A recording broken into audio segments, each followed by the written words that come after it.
Assalaamu calaykum saaxiibayaal, waa maalin cusub, saacad cusub, fiidiyow cusub iyo qayb cusub. Waana qaybtii 6aad ee uguna dambaysay buugga dhambaalka dhalinyarada. Waxaa ku soo dhex jirnay talooyin uu bixinayay qoraagu buugu. Fadlan muuqaalka like saar, siina shargaree, channelkana subscribe garayso. Dhib badan baa maraa soo diyaarinta muuqaalada, waxna kama faa'iido oo Alle dartiis baa u soo gudbiyaa si ay dhalinyada aan waxba akhrin u kordhiyo garaadkooda iyo wacyigooda. Marka fadlan muuqaalka like saar, channelkana subscribe garayso. Halkani waa hoyga buugaagta taxanaha ee nooc walba leh. Fadlan waxa aan ka codsanayaa in aad channelka subscribe garayso. Halkan waxaa joogto ugu soo gudbinaa buugaaga xiriir ah oo aan halbogna laga boodayn. Dadka qaar waxa ay dhageystaan soo koobida buugta, laakiin malaha wax faa'iido ah. Buug la soo koobay buuga aad halkan ka dhageysatay waxa ugu xisaabtamaysaa in aad akhrisay oo kale marka joogtayso barteena YouTube ee Ogaalside. Marka fadlan si wacan u dhageyso buuga. Dhageysi wacan.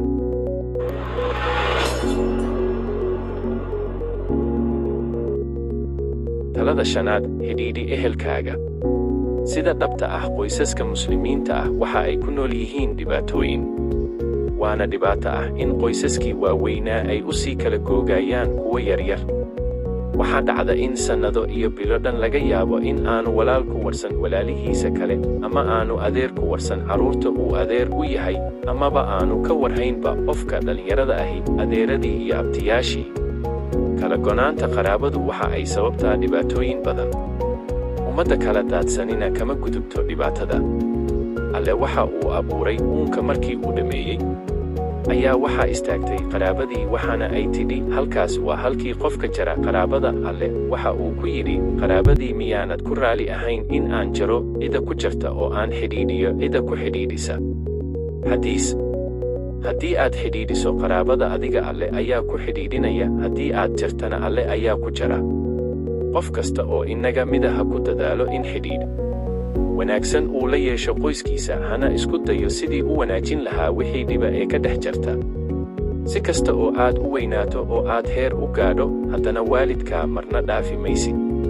Dhalinyarada badhkood waxa ay naftooda u arkaan in ay horumaray oo iska weynaysiiyo. Si kasta oo aad heer u gaadho, marna isma barbar dhigi kartid aabbahaa iyo hooyadaa. Talada 6aad, dooro saaxiibkaa. Si kasta oo aad waddada toosan u marto, haddana saaxiibka xumi waxa uu ku celinayaa hoos oo dhan. Anigu waxa aan ilaalinayaa naftayda. Qofka dhaqankiisa, dabeecadiisa iyo akhlaaqdiisu waxa ay ku xidhan yihiin dhaqanka, dabeecada iyo akhlaaqda qofka uu saaxiibka la yahay. Macnaha hadalkan waxaa xadiis ku sheegay rasuulka sallallahu calayhi wasallam. Qofku waxa uu ku sugan yahay diinta saaxiibkii ee midkiin ha iska eego cidda uu la saaxiibayo. Haddii aad doonayso wado aad jannada u marto, samayso saaxiib wanaagsan. Xadiis kale waxa suubanaheenu ku sheegayaa, qofka doonaya jannada ballaadhkeeda ha ogaado in uu la jiro jamaacadda muslimiinta. Haddii aad doonayso in aad shaydaanka ka guulaysato, ha la dagaalin keligaa. Rasuulku sallallahu calayhi wasallam waxa uu leeyahay, waxa aan idinka digayaa kelinimada shaydaanka waxa uu la jiraa, waa qofka qudha labada qof xataa waa uu ka fog yahay. Dooro saaxiib wanaagsan oo haddii aad salaada hilmaanto ku xasuusiya, haddii aad akhriska qur-aanka ilowdo kugu baraarujiya, haddii ay dhibaato ku haysato ku garab istaaga. Talada 7aad, garo xilliga aad nooshahay. Dhalinyarada badhkood waxa ay si fiican ugu dhaqmaan diintooda, waxa ay ku mashquulsan yihiin sidii ay u baran lahaayeen aqoonta Islaamka iyo aqoonta kale ee la dhigtaba aad ayay u daneeyaan. Laakiin waxa ay ku nool yihiin jasiirad godoonsan oo badda ku dhex taala. Sidee ayaa suurtagal u tahay in aad ka damqanayso xaaladda ummadaada, haddana aanad ka warhayn xaalkeeda? Haddii aad ka damqanayso, waxaa loo baahan yahay in aad la socoto xilliga aad nooshahay. Uma jeedo halka aad ku nooshahay oo qudha waxa aan u jeedaa in aad la socoto xaalka dowladaha Islaamka iyo adduunka dhammaantii. Suurtagal maaha in uu qofku ku fikiro isbeddel isiga oo aan aranahayn waddooyinka loo maro isbeddelka iyo duruufaha ku xeeran bulshadiisa. Rasuulku sallallahu calayhi wasallam waxa uu uga sheekayn jiray asxaabtiisa dhacdooyinka ka dhaca hareerahooda ilaa wakhtigii aanay awooda lahayn. Waxa uu uga sheekayn jiray boqortooyinkii reer Faris iyo reer Ruum, sida ay u dhisan yihiin, sida ay isku maamulaan iyo sida ay nool yihiin. Waxa uu uga sheekayn jiray Yaman iyo boqortooyadii Xabashida, sidaas ayay kula socon jireen waaqica ay ku nool yihiin. Waxaa looga baahan yahay qofka dhalinyarada ah ee soo jeeda in uu la socdo wararka adduunka oo uu akhriyo joornaalada wararka la isagu gudbiyo oo uu wax ka akhriyo arrimaha siyaasadda, dhaqaalaha, arrimaha bulshada iyo isbedelada siyaasadeed ee dhacaya wakhtiga uu nool yahay. Waa midkaas qofka wax ka qaban kara dib u dhaca ku yimi ummadda Islaamka. Talada sideedaad, noqo mid xooggan. Tilmaamaha ugu muhiimsan waxaa ka mid ah xoogganaanta jidheed. Wakhtiga dhalinyaranimada sida ay ugu baahan tahay ummaddu maskax xooggan ayay ugu baahan tahay jidh xooggan. Dagaalku waxa uu baahan yahay waa xoog. Gacantii uu Mucaad ibnu Camar ku daalay Abu Jahal waxa ay ahayd mid xooggan. Xoogganaanta faa'iidada lehi waa mida ummadda wax u taraysa ee horumar u horseedaysa, sida dabaasha, dhugtanka, isdifaaca nafsadeed, in aad samayso waxyaabaha kaa dhiga mid xooggan.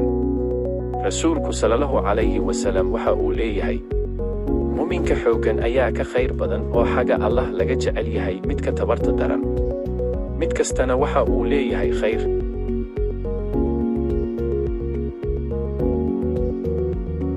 Talada sagaalaad, iska dhaaf dadka kale.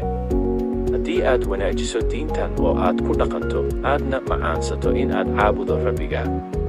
Haddii aad dareento in ay weyn tahay mas'uuliyadda saaran dhalinyarada ee ah in ay ka qayb qaataan hagaajinta ummadda. Haddii aad dareento in ay xuntay nolosha ay ku nool yihiin oo ay ka fog tahay kitaabka Alle, ha iloobin aad ugu yeedho waddada toosan ee islaamnimada. Ha hilmaamin in aad ugu yeedho asxaabtaada in ay maraan oo ay qaadaan waddada toosan. Ku noqo cidda aad garanayso iyo asxaabtaada oo dhan. Haddii aad saaxiibo aad ku leedahay goobaha waxbarashada sida jaamacadda amaba shaqada ay jiraan qaar aad isku meel aad degan tihiin ama aad ku leedahay baraha bulshada ku wada xidhiidho, ku noqo kuwaas oo dhan oo ugu yeedha diinta. Ugu yeedha wanaaga aad ku sugan tahay. Adigu u dir muuqaal oo mari baraha bulshada, telefoon ka wac, wax uun samee. Waa midkaas dareenka walaaltinimadu iyo saaxiibtinimada dhabta ahi.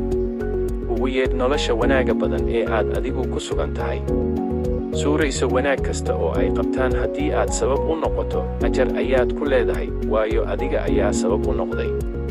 Rasuulku waxa uu leeyahay, qofka wanaag tusiya qof kale waxa uu ka dhigan yahay sidii qofkii sameeyey. Sidoo kale waxa uu Alle Qur'aanka ku sheegaya, ayaa ka odhaah wanaagsan hadal ahaan qof dadka xagga Alle ugu yeedhay oo camal wanaagsana sameeyey oo yidhi waxa aan ka mid ahay muslimiinta. Talada tobnaad, habee wakhtigaaga. Ogow waa talo fudud marka si loo eego, laakiin adag. Dhalinyaro badan wax dhib ah ku hayaan cidhiidhiga wakhtiga iyaga oo moodaya in aanay maalintu kuba filayn, iyaga oo qof kasta Alle siiyey wakhti ku filan. Laakiin waxaa loo baahan yahay inay habaystaan. Waxaa lagama maarmaan ah in aad dejiso oo aad habayso wakhtigaaga oo aad wakhti geliso tegista masaajidka, wax akhris, qaraabo, xidhiidhin, waxbarasho iyo wakhti nasasho. Waxaa muhiim ah in aad garanayso maalin kasta waxa aad samaynayso ee aad qorshe leedahay. Maxaad rabtaa in aad samayso berri? Maxaad rabtaa in aad samayso bishan? Maxaad rabtaa in aad samayso sanadkan? Meelee yoolkaaga oo u habee sida ay hawlahaagu u kala mudan yihiin. Qorshe kasta maalintiisa fuli adiga oo aan midna dib u dhigayn si aad u gaadho ciddii kaa dheeraysay. Ha ka xishoon in aad weydiiso su'aalo cidda kaa aqoonta badan. Haddii uu kuu shaqayn waayo jadwalka aad dejisatay, ha niyad jebin ee beddel. Qof kastaaba marna waa uu kufa, marna waa guulistaa. Nolol cusub Allah ayaa ku ogow waxa qudha ee aad haystaa adduunkan waa cimrigaaga. Haddii uu kaa tago badhkii, waxa hubaal ah in aanu soo laaban doonin. Ka digtoomow in uu kaa dayacmo. Haddii uu dayacmana ma soo noqon doono ilaa maalinta qiyaame. Alle kaasho oo ha caajisin. Ogow haddii aad garaacdo albaabka Alle in aanad ku guuldareysanayn.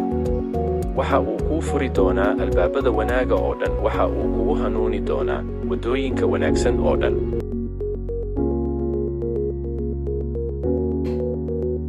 Gabagabo.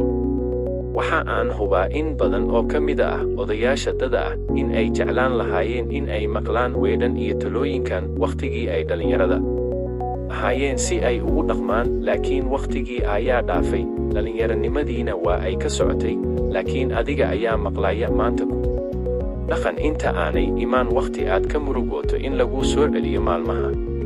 Alle waxa uu ku siiyey galado badan oo aanu siin qof kale, waxa uu ku siiyey jidh xooggan, garaad wanaagsan, go'aan aad ka dhabayn kartid iyo muuqaal qurux badan. Alle waxa uu kuu diyaariyey in aad isbeddel ku samayso noloshaada oo maanta ku badasho wanaag oo daciifnimada ku badasho xoogganaan. Waxaa laguu abuuray in aad adigu dunida badasho, laakiin laguma abuurin in ay adiga ku badasho. Alle waxa uu kuu abuuray in aad naxariis u tahay dhulka, in aad wanaag tahay dhulka, iyo in aad camiraad u tahay dhulka. Ha ku mashquulin arrimo aan macno lahayn iyo dhacdooyin aan macno lahayn.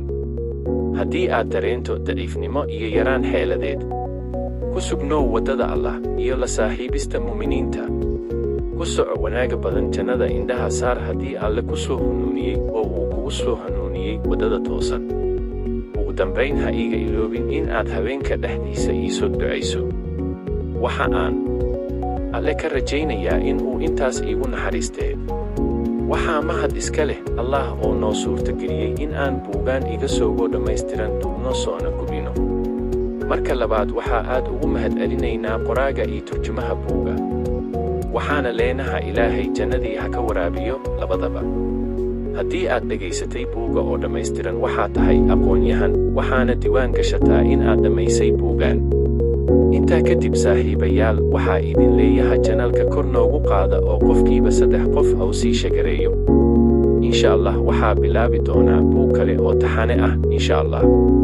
Turjumaha buuga Maxamed Cumar walaal, abaalkaaga ma gudi karno, waa mahadsan tahay mar labaad. Intaa ayuu ku ayaha muuqaalku, fadlan janalka subscribe garayso muuqaalka like saar, mahadsanid.